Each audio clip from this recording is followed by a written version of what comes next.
Help me reach 7,000 subscribers. Please like the video and share your thoughts in the comments. Your feedback helps make the content better. The hostess looked past my shoulder and smiled like we were old friends. Your party's already seated, sir. I booked the table for two. Anniversary. White shirt, new laces, fresh flowers in the truck. I followed her through the main room, and the noise shifted. Forks paused. Whispering started. We turned the corner, and I saw the party. Vanessa, hair too done for a weeknight. Eric, in a blazer he only wears when there's a play. Two of her friends from Pilates. A guy with a camera on a little tripod. On the table, a thick blue folder with Morrison and Associates stamped in silver. A stack of pens laid out like scalpels. Vanessa lifted a hand like she was hosting a charity lunch. Happy anniversary. Let's be adults. If I'd read the place settings right at the door, I would have turned around and let the valet keep the truck. I sat anyway. The waiter hovered with a bottle. Water, Ya told him. I slid my phone face up and tapped the recorder. Looks like a full house. Eric leaned back. We thought a civilized conversation would go better with witnesses. I looked at the folder. Do witnesses get appetizers? Vanessa ignored it. I don't want drama. We've grown apart. We both deserve peace. So here's the clean way. I'll keep the house. We'll split your company's equity, 50-50, just on paper.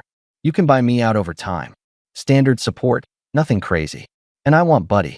He's more attached to me. Buddy is our dog. He follows me from the shop to the couch like a shadow with a heartbeat. I glanced at the folder again. That all fits in there. The package covers it. Eric jumped in. Templates. It'll save everyone time. I rested my elbows, looked right at Vanessa. Let me be clear. You brought me to a restaurant to sign my life with a ballpoint. She forced a patient smile. We're avoiding mess. People make this ugly. We don't have to. Because there's a camera? The guy with the tripod adjusted his angle. Just documenting, he said, not meeting my eyes. I turned to the hostess, who lingered at the perimeter like she smelled a fire. Do you still do the ribeye? We do, she said. Good. I looked back at Vanessa. You're not getting a public scene. I'm not asking for a scene, she said. I'm asking for cooperation. House. Half of what I built, monthly payments, and my dog, I replied. That's not cooperation. That's a shopping list. She picked up a pen. You've been distant. It's not working. This is the cleanest way. I stacked the pens. I won't be signing anything under a placemat. Eric spread his hands. No one's strong-arming you. We're setting a tone. You set a tone with a camera and a law firm folder, I said. Here's mine. From this second, everything between us is by email. I'm not discussing assets in front of friends or phones. And anything tied to my business is frozen until I'm satisfied it's safe. That includes the house budget. Vanessa blinked. You can't freeze the house budget. I can stop paying for a performance, I said. Tonight is over. Send me whatever you want me to read. So you're refusing? Eric said. I'm stating a boundary. I folded my napkin, kept my voice level. If there's a real conversation to be had, it happens at my office, recorded, with everyone identified. No more ambushes. No more witnesses who order dessert on my tab. The waiter returned. I stood. We're going to take this to go, I told him. And please bring me the check for whatever they've had up to now. I thought you wanted to celebrate, Vanessa muttered. You turned it into a board meeting, I answered. Wrong building. Don't be stubborn, she snapped. You'll look bad. Only if I perform, I said. I'm done performing. I walked to the host stand and paid. On the way out, I texted my banker. Freeze joint card. Limit to groceries. Pending changes. I texted Jenna, my ops manager. Schedule early meetings 7:30. Lock down vendor portals. Bring NDAs. Then I sent Mark, my accountant, a single line. No distributions without my written approval. When I stepped back onto the sidewalk, the air felt like Monday morning. Not an anniversary. Not an ending. An audit. If I'd known where it was headed, I wouldn't have bothered with the flowers in the truck. But they were going to be useful later. At 7:30, I had coffee with Jenna and Mark at the shop's conference table. The shop sits between a tire store and a diner. The people there know my first name and my invoices. That's home. Jenna slid her laptop open. I got your text. You want full lockdown? I want controlled access, I said. Vendor logins rotated. Purchase approvals rerouted to me only. Payroll stays normal. Any new lines of credit flagged to my email. Mark adjusted his glasses. Anything I should know? You'll see a packet soon with my name on it, I told him. Ignore it. I'll forward what matters. Is Vanessa okay? Jenna asked. She's organized, I said. We're going to be more organized. Jenna nodded, like she'd been waiting for me to say it for months. She likes clear orders. She hates gray areas. I hired her for that. I plugged my phone into the TV and opened a folder labeled Assurance, my copy of something I'd found on our home computer. Inside, screenshots of calendar entries that didn't line up with her gym schedule. Map pins from the north side, where we don't know anyone. Photos of receipts for perfume, and a second phone I never saw around the house.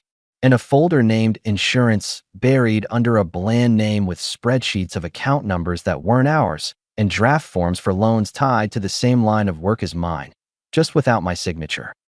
8 months ago, Vanessa started working on us. New calendar blocks for therapy, though I never got invited. 2 date nights she canceled with polite texts like she was writing to a manager. Let's skip tonight. Need a me evening. A burner phone I found in a laundry basket that went dead when I pressed the side button. A note on her laptop about Patricia lunchery permitting. At first, I thought midlife panic. Then it smelled like a plan. You think she'll try to open something in your business's name? Mark asked, looking at the forms on the screen.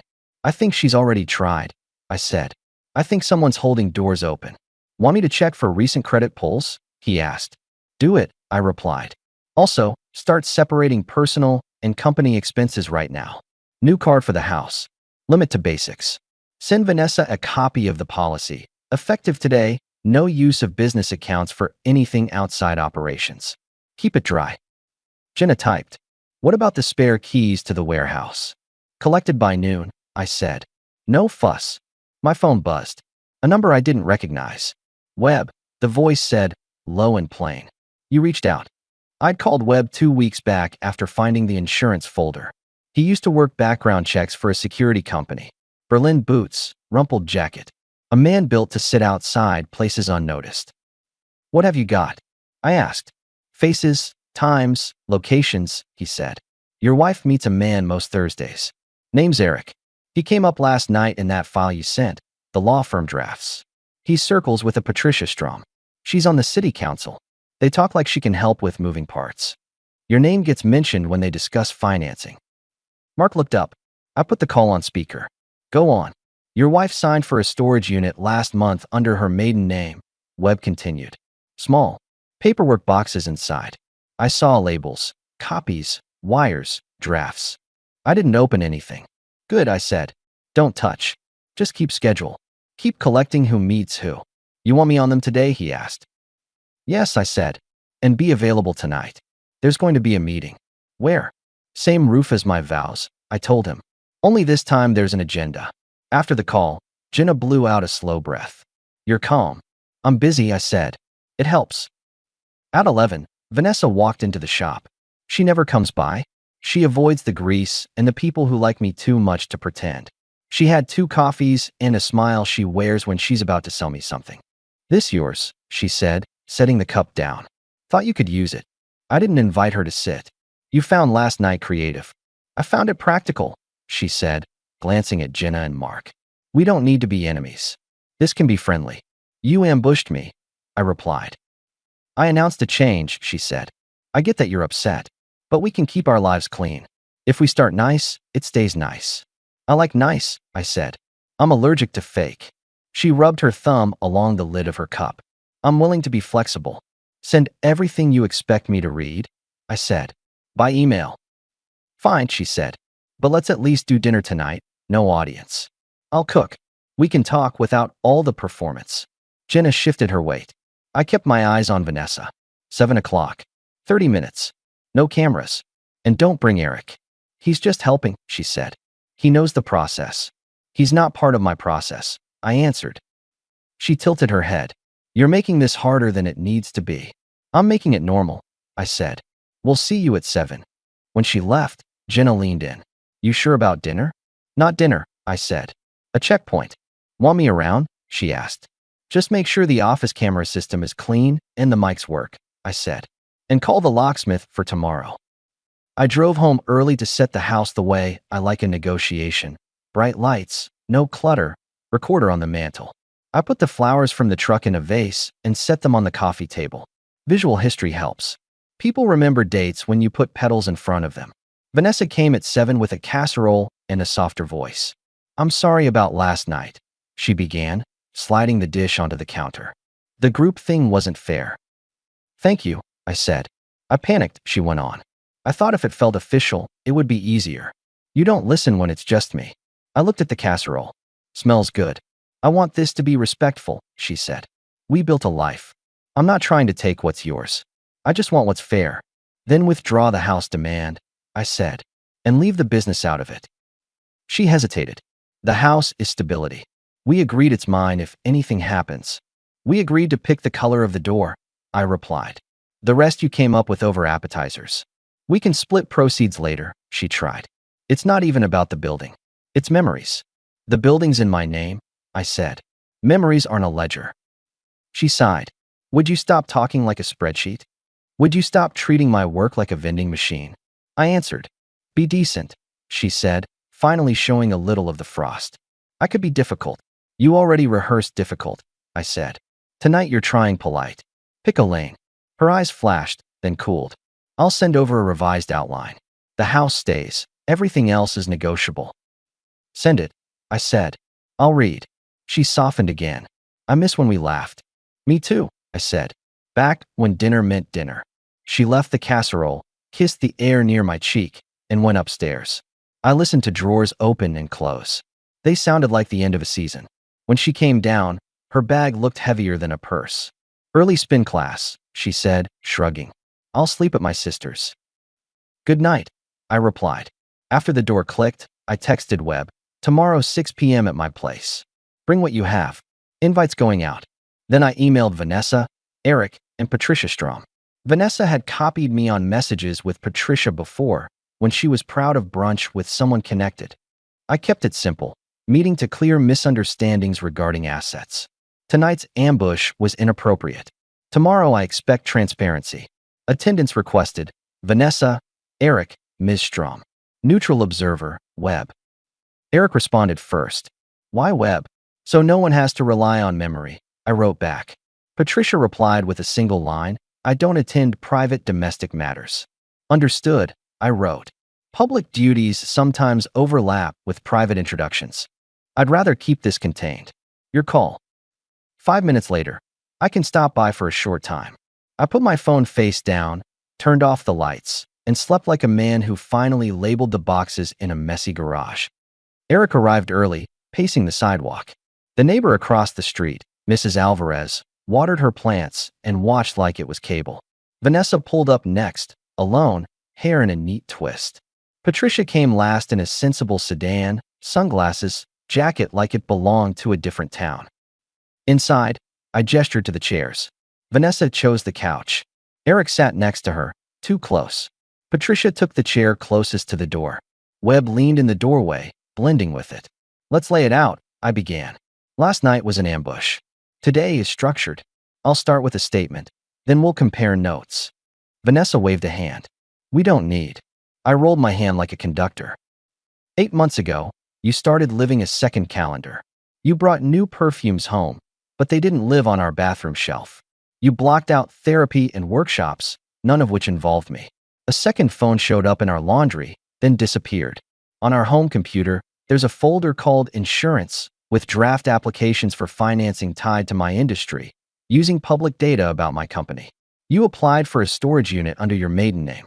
You've been meeting Eric frequently. Eric is connected with Patricia, who sits on the council that helps shape permits and contracts. Your plan, near as I can tell, was to push me into a civilized split, secure the house, stake a claim to my company, and then, through shell buyers, force my assets toward a sale. That sale would, by luck or network, benefit a circle that includes Eric. If I'm wrong, now's your chance to correct me. Silence.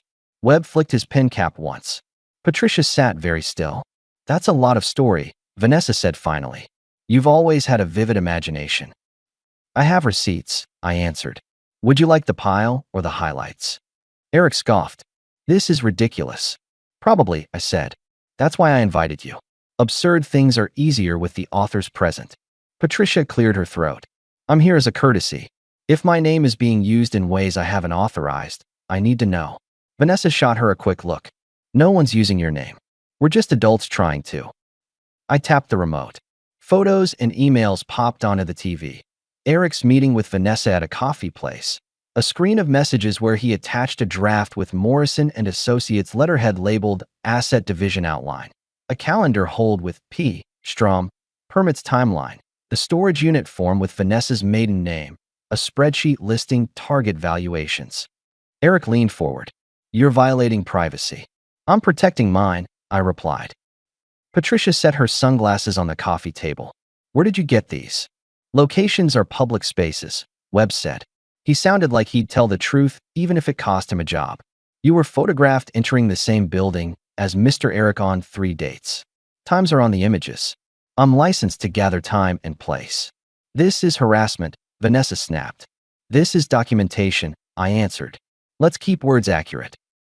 Patricia looked at Eric. You told me this was about helping a friend navigate paperwork. You didn't mention storage units or shell buyers. Eric flushed. Those are just contingency drafts. And the camera at dinner? I asked. Contingency ambience? Vanessa crossed her arms. We were prepared. For what? I asked. For you to be stubborn, she said. For you to drag your feet. I wanted an orderly plan. Your plan was I hand over the house, you get a stake in my company, and I pay monthly, I said. Orderly for who? She lifted her chin. For everyone. Everyone whose name is on those drafts, I said. Patricia stood, the chair legs talking to the floor. I can't be part of this. You already are, I said, calm as a level. Your position has been referenced in discussions I didn't authorize. You have a chance to help clean it up. Eric snapped. Stop posturing. You can't prove. I cut him. Prove what?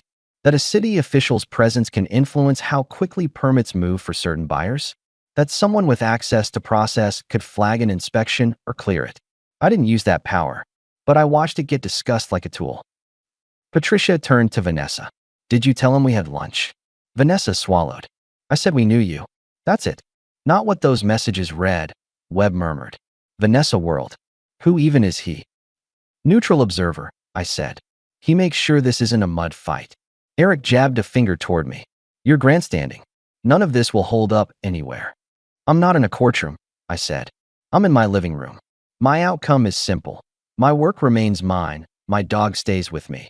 And the person who tried to turn our anniversary into a press conference learns that I don't negotiate on scripts handed to me by bystanders. Patricia's voice dropped. Eric, did you draft anything using my name? He shook his head too fast. No. We floated timelines in a private capacity. That's normal. Webb spoke up. The word fast track appears 4 times. Friendly desk appears twice.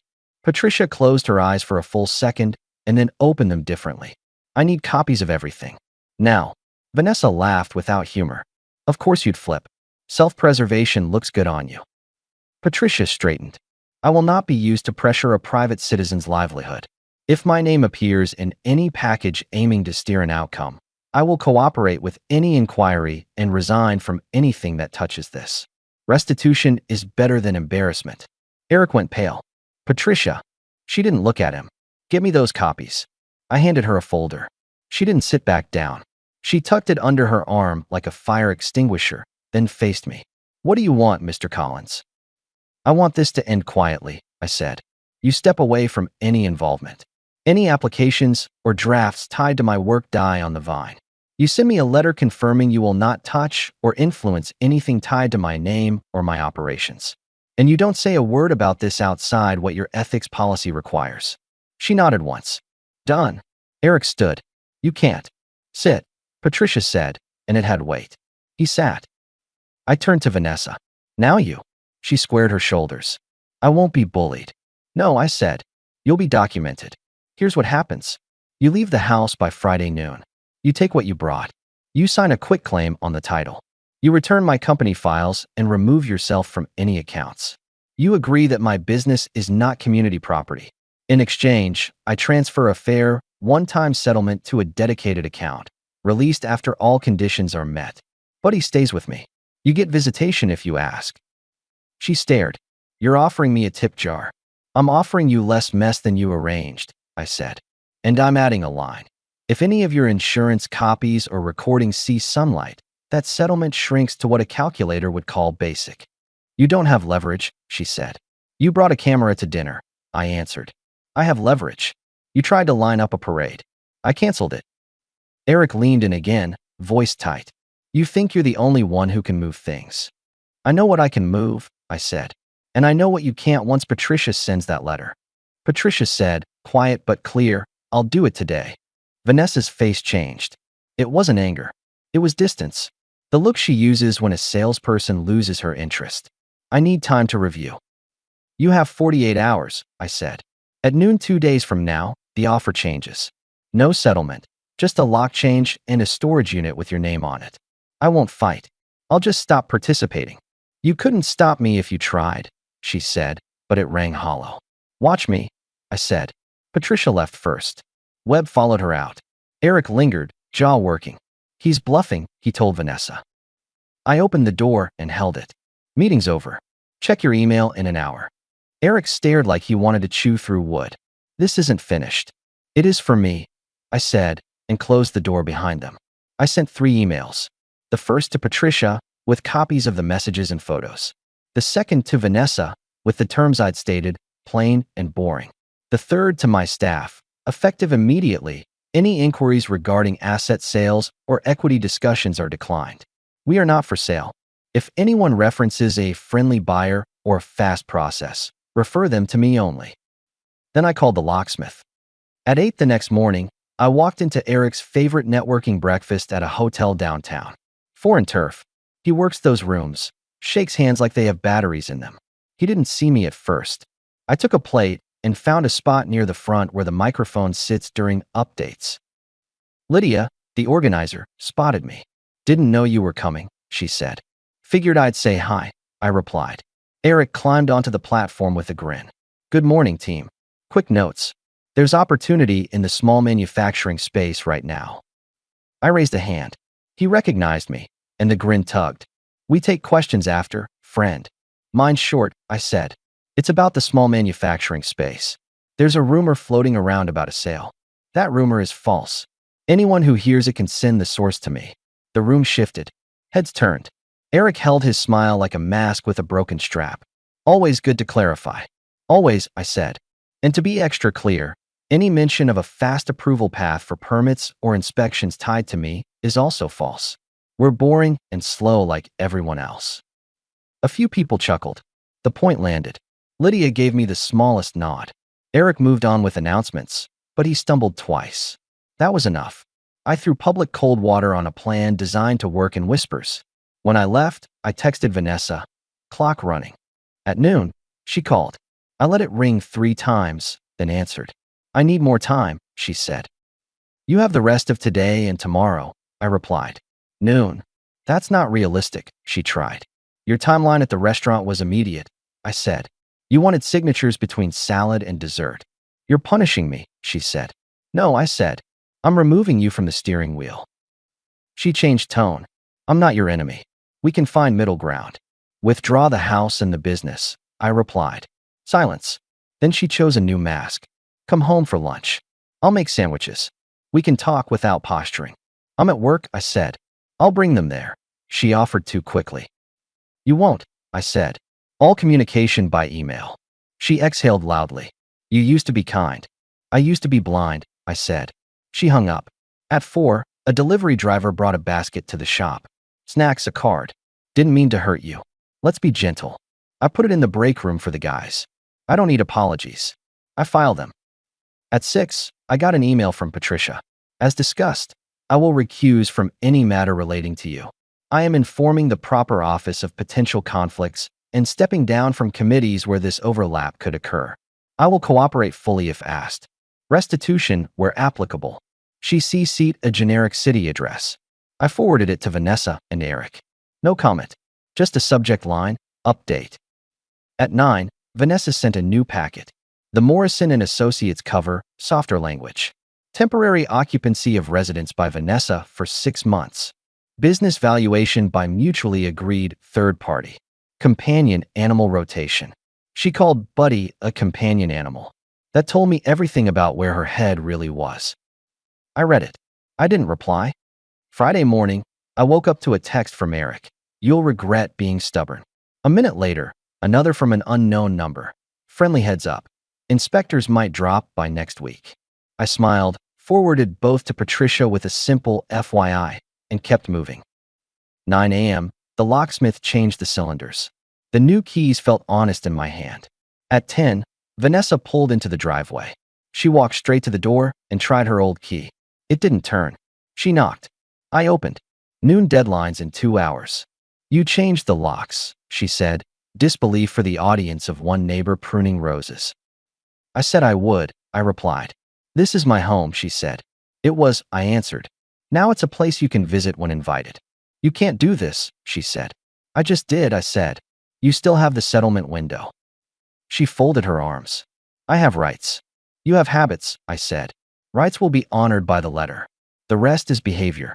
We're done rehearsing bad ones. She stared past me into the living room like she could will herself inside by looking hard enough. I stepped out, closed the door behind me, and handed her a folder. What's this? She asked. Inventory of your things, already packed, I said. Bedroom, bathroom, office.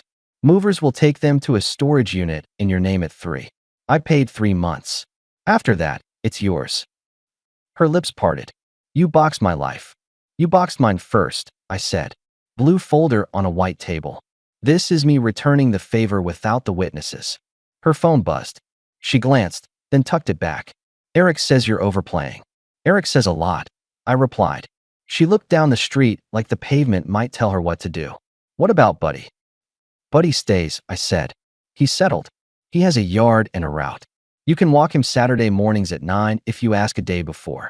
She blinked. You're scheduling the dog. I'm scheduling access to what I care about, I said. You taught me to plan. She pulled a folded sheet from her bag. I'll sign a temporary agreement on the house, she said. But I want the business valued. That's non-negotiable. Then we're done, I answered. Don't be cruel, she said. I'm being clear, I said. Her jaw moved. Fine. The house goes. The business. No stake, I said. None. You don't touch it.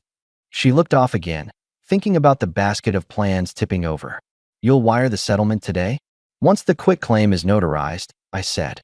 And once you send an email confirming you have destroyed your copies of anything with my company's numbers. She betrayed herself with a small pause. What if I don't have copies?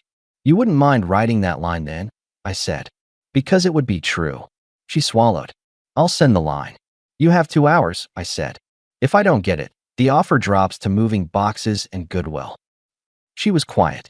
Then she squared up, picked a last tactic. Can we at least have 15 minutes to say this isn't how I wanted it? We had 8 months for that, I replied. You used them. At 11:50, my email pinged. A scan of the signed quitclaim. A separate note. I confirm I have destroyed any private copies of documents relating to your company's financials or operations. A third email. I will not contact Patricia regarding permits or inspections. And a fourth, almost an afterthought. I would still like to see Buddy on Saturdays. I wired the settlement to a new account opened for this purpose. I sent a reply with the time of the movers and the code to the storage unit. 2 hours.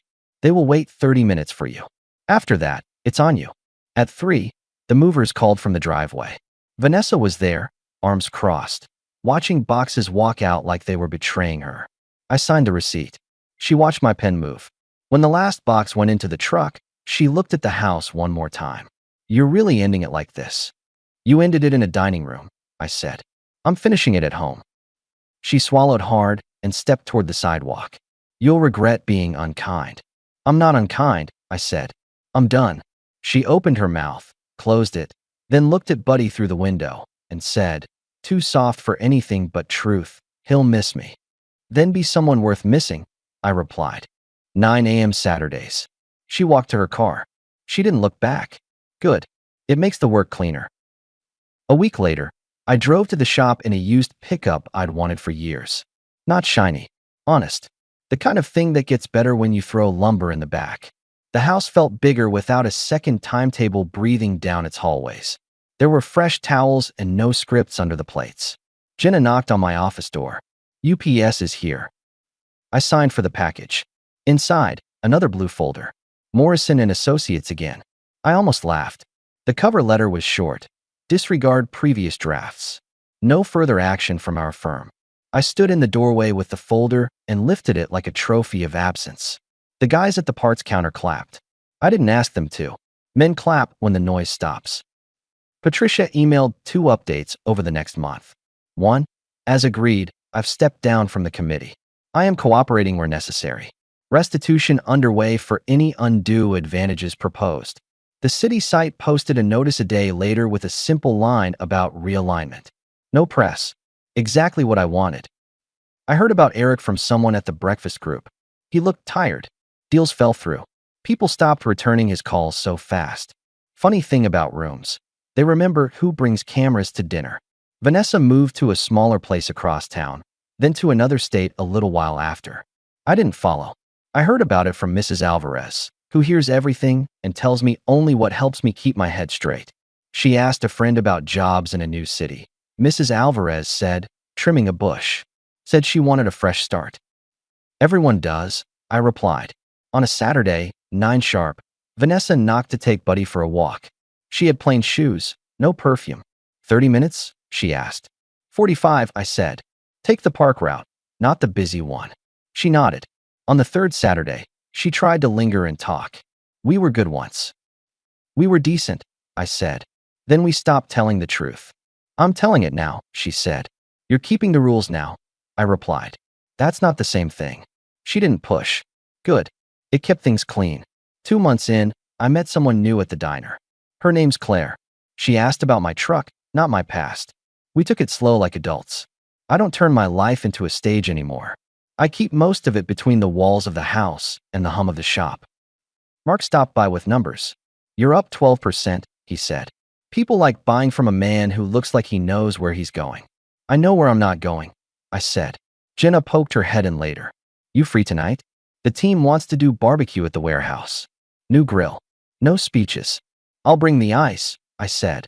Before I locked up, I took the last of the flowers from that first night, dried, kept out of stubbornness, and dropped them in the trash.